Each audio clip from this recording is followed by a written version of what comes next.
Good morning, YouTube. I'm Karel King, StanStrength.com, and today's video I'm going to be talking about essential exercises for the Powerbuilder. So, because this channel is focused primarily on size and strength, it's not sufficient enough for us to just rely on the big three, the squat, bench, and deadlift, to get most of our size gains. This is ineffective, it's inefficient. You're not going to maximize size or aesthetics or symmetry by any meaningful way if you just focus on the squat, bench, and deadlift. So it's necessary that we include other exercises.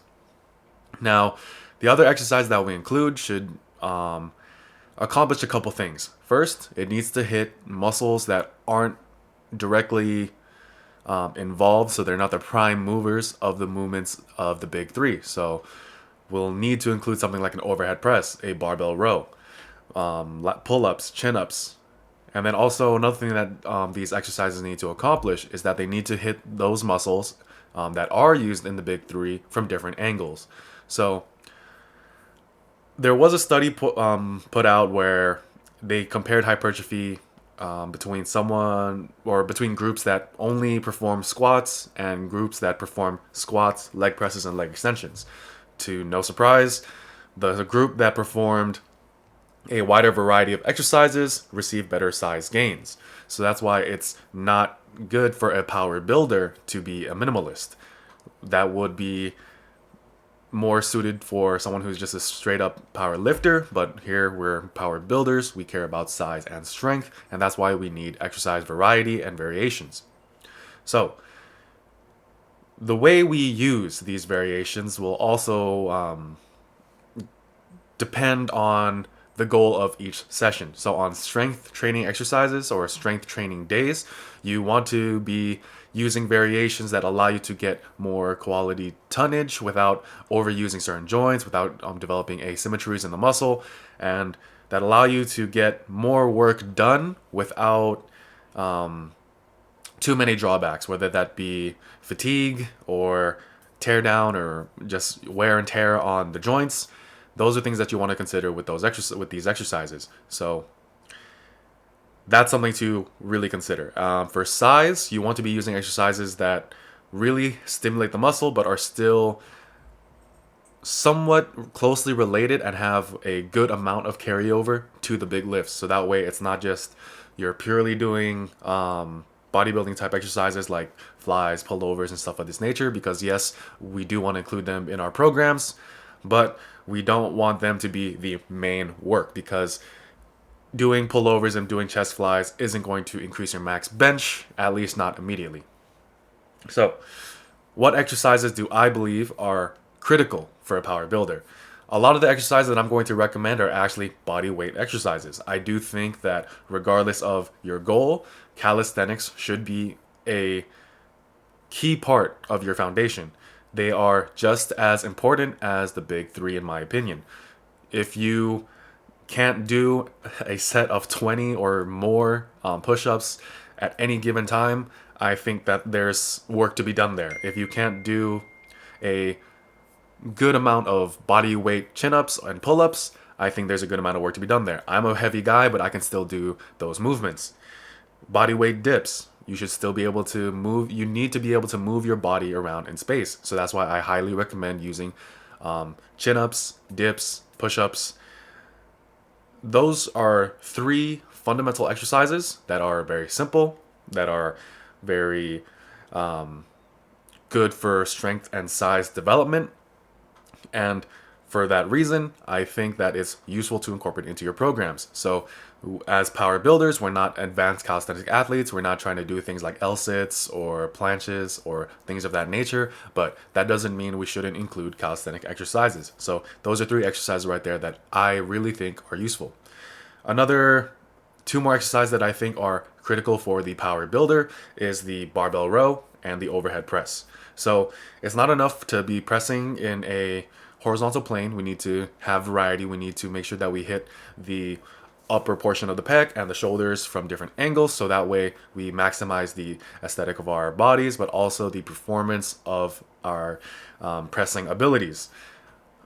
I know that there's some debate whether or not increasing your overhead press actually increases your bench press, but one thing I will argue for is that if it doesn't at least improve your bench press, it improves your ability to bench press for a longer period of time.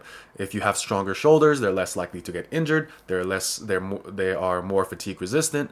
They are able to give you more structural support for your bench press, and that in itself will raise your bench press over time, because the longer you can avoid things like overuse injuries or injuries in general, the longer you can train, the more gains you will get. So that's why it's very important that you strengthen muscles that are involved in the big three.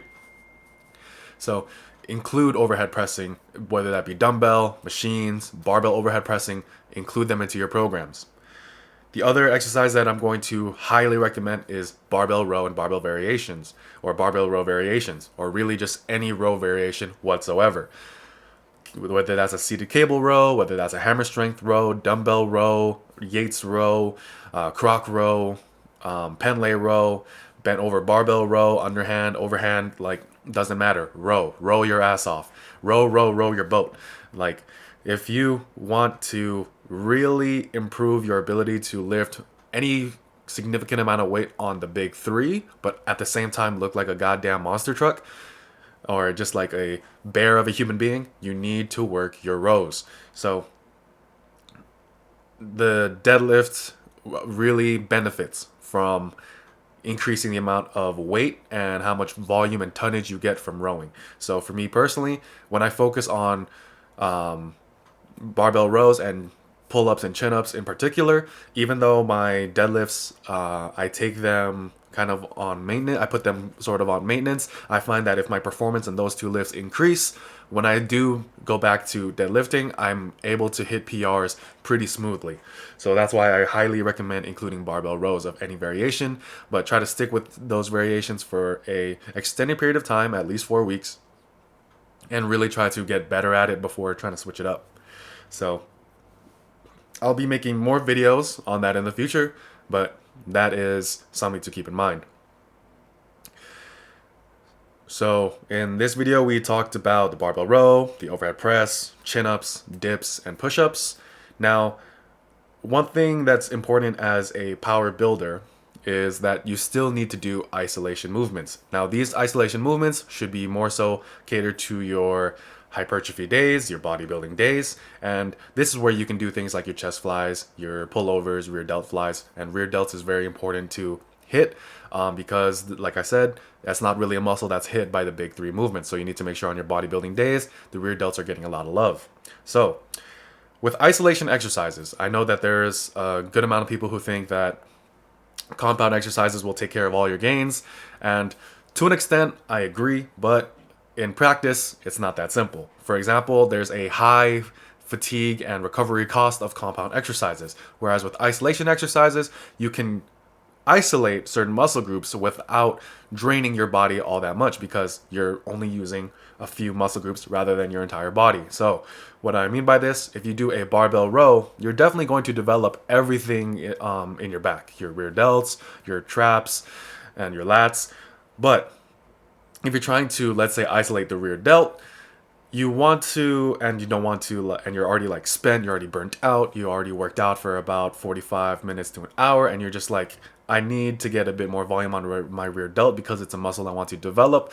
But if I just continue to do more barbell rows, you'll find that whether that be your muscle endurance or your low back, you find that the limiting factors that would allow you to do more barbell rows, there's just too many of them. So you need to isolate the rear delt. So that's where you would do things like rear delt flies on a pec deck. You would do things like upright rows. And that's why isolation exercises as a power builder are so useful. It's because I know that there's a study where it shows that there's very little difference between a group that only did compounds and a group that did compounds and isolation lifts. While most people will say that this is proof that isolation lifts are useless, I kind of think of it as the opposite, where it shows that I can get the same amount of gains with less fatigue than someone who only does compounds. I can get this very similar amount of gains, but I'm not as fatigued. I can train hard more frequently. I can train hard again the next time, and use isolation lifts to accomplish that. So that was kind of my takeaway with that study. So that's why isolation exercises are very useful. And of course, as power builders, we do care about how our shoulders look, how our arms look, maybe how our like quads look. That's not something for myself, but like for others, it might be a bit more important. But that's why isolation exercises are so useful. You don't want to rely on just those big exercises, but at the same time, you want to make sure you're using your isolation exercises effectively. You don't want to do like 13 or 300 different variations of a curl just because you think that's what causes the arm to grow. No, you need to be very intelligent with your isolation exercises, but yes, you still need to include them. So I'm going to cut the video there. Hopefully you liked this video, found it useful. If you have any questions, leave them in the comments below. If you have any content that you'd like to see me produce, please let me know as well. But other than that, like the video, subscribe to the channel. Thank you. Have a good day.